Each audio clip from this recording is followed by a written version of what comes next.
Hey guys, so today I wanted to talk to you about body image issues. On the walk home from school, I saw someone, should I say, who looked like they were suffering from an eating disorder.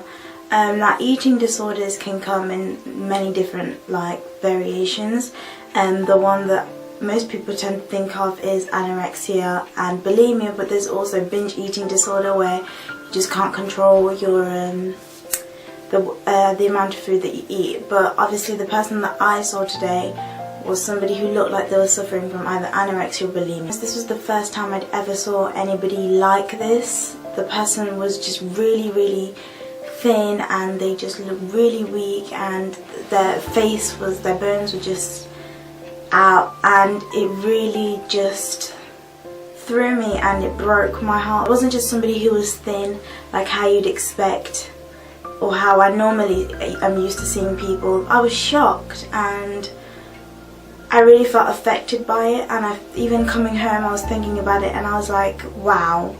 I was thinking, as a society, as a world, we've built images of and standards of the way we like people to look, or the way people think other people would like them to look. I can see how easy it is to get into an eating disorder, because me as a person, coming from being really overweight to almost obese, to losing quite a lot of weight, and then to coming back to being quite of an okay weight for myself, I can see how easy it is to slide into having an eating disorder. I just thought food and the way we perceive our body can really damage us, and it can really take over our lives, and food can really control us in a way that it should never ever be allowed to be, because at the end of the day it's just food, it's just something that feeds our body. It amazes me that people can, no matter how small they look and no matter how small people tell them they look,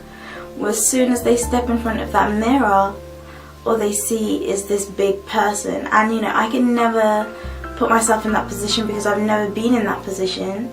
I've had moments where I've had body issues. My advice for the whole point of this video, because normally I don't make videos like this because I don't have time with school and everything, but I felt that this is something that needs to be talked about, especially with teens who are growing up in this world.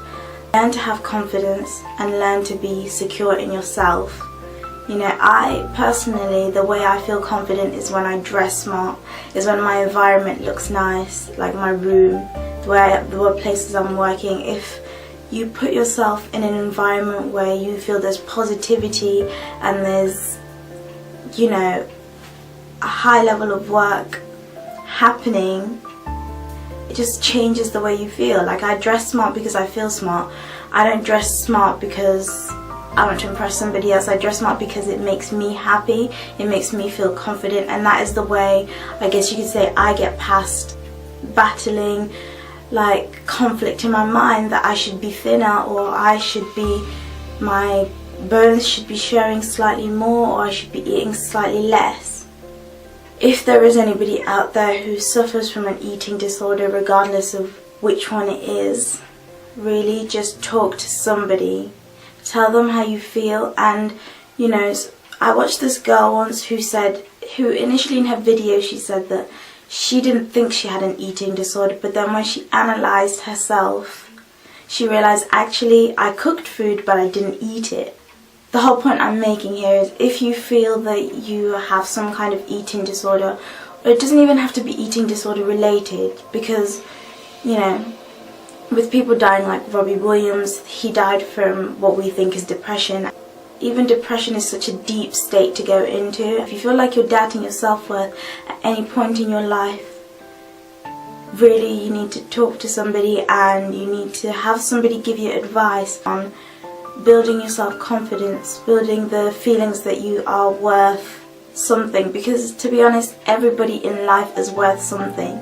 There are people in my life that bring joy in my life that wouldn't bring joy to somebody else, but I appreciate them in my life, and that's what I'm trying to get out of here. Is everybody on this earth has a purpose, regardless of whether you're small, regardless of whether you're big, regardless of whether you have spots, regardless, you know, it goes beyond just the physical thing. You know, there are qualities that people need to be providing to others and to be demonstrating for others. Coming from being a larger person, I've learned to work with something else apart from my body. Like I believe that the fact that I'm quite funny with my friends, with my family and everything has come from the fact that I never relied on people to judge me and to know about me from the way that I look. I let people learn about me from the way that I act towards them, the personality that I give off, the energy that I give off. And maybe that's the reason why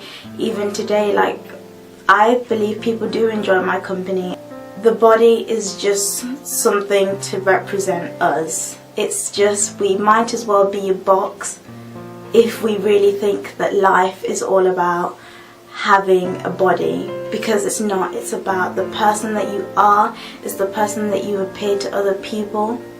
And you know, body images will always be around, but the thing is, don't focus on other people. Don't focus on comparing yourself to other people as much as you can. Learn about yourself. If you need to meditate, meditate. If you need to scream, scream. But at the end of the day, know that you have control in that sense. You know, I know anorexia is about feeling that you have control of the fact that you can't eat and you have control of food.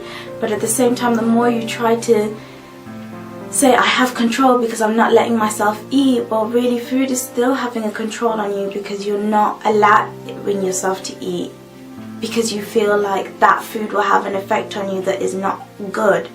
Build a good relationship with food that's not overly good or it's not overly bad. Just balance. Use it for nutrition, use it to live, but then focus your energy on other things, okay? If it's exercise, go and exercise, but don't overdo it. If it's playing sports you like to do, go play sports. If you like to write, write. Like, really just channel your emotions to other things other than feeling insecure about your body. And one other thing I want to say is, at moments where you do feel insecure and you feel weak, try and snap out of it, because as people, we naturally, even me, you naturally want to just stay in that state of sadness and you want to play sad music and, you know, like cry or whatever. But really try to step out of that. Try to encourage positive emotions in yourself, because that's the only way that you're going to get through this. If you every day wake up and every day you feel sad, or you feel like the world is just going to eat me alive today, then you'll never progress, because you will never think of alternatives to improve yourself. I was very affected by seeing that girl, and you know, I hope that one day she will realise that there is more to her life and there's better things that she could focus on her energy on than really her body. And you know, I hope that there's happiness in her life, because I can't imagine that there's happiness when every day you wake up you feel like you're almost going to collapse, or you feel like, you know, this is food for thought, really. Just love yourself.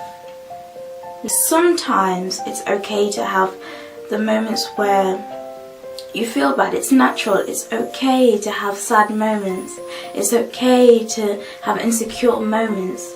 But don't let those insecure moments become habits, because habits become routine and routine becomes your life. And every day you will wake up and you will feel absolutely awful. So train your brain, train your everything. Thanks for watching, guys, and hopefully I'll see you again in another video. Bye.